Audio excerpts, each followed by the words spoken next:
Well, do you have the right credit card in your wallet? You know, there's a lot more to getting a credit card than just filling out an application. What about your bank account? Is it protected, or you're doing a lot of online shopping these days, and are you subject to fraud? Well, we got all those answers for you here at Liberty Bank.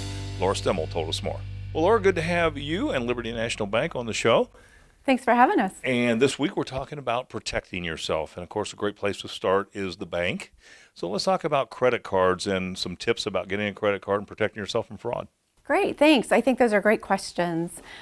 We have a lot of recommendations when it comes to actually getting credit cards, and research is the big thing. I always like to tell, especially my first-time credit card customers, that you need to understand what you're getting yourself into. Looking at disclosures, looking at the terms and conditions, and understanding exactly what that credit card is. Sometimes people kind of jump at the idea of the 0% balance transfers, and sometimes they don't always look at what those fees are. So understanding a little bit more about those, I think, is real important. The other thing that we also want to look at are fees. So interest rate is something big that you definitely want to look at. Late fees, obviously you don't want to make a late payment because there are fees involved with that.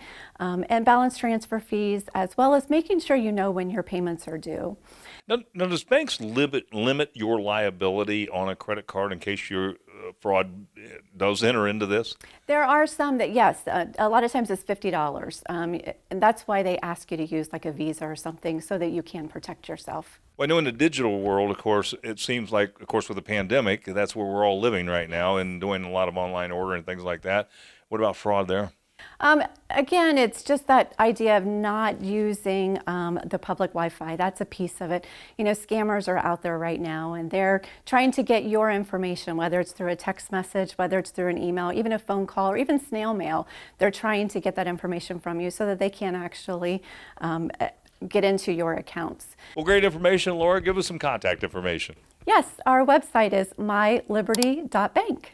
Fantastic. And your location here in Westerville? We are located on the corner of Main Street and Cleveland Avenue. Well, thanks again for being on the show. Thank you.